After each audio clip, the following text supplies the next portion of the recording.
In this video, I'm going to show you how to use DoorDash virtual card at ATM. Now there is two types of accounts, Christmas deposit account and red card. Now what is the difference between DoorDash and the red card? DoorDash Christmas account is a personal banking account where Dashers can receive their earnings. And the red card is a prepaid card that Dashers use to pay for items on Dasher Shop and deliver offers. With DoorDash Christmas, you can bank with confidence. You will get a secure full-feature debit card. You can withdraw cash fee-free at over 40,000 MoneyPass ATMs nationwide. And with DoorDash Christmas, you can also pay bills.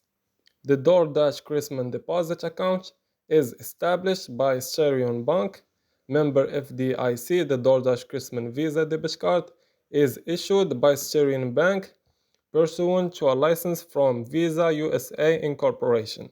So this was an easy and quick process video. As always, thank you for watching.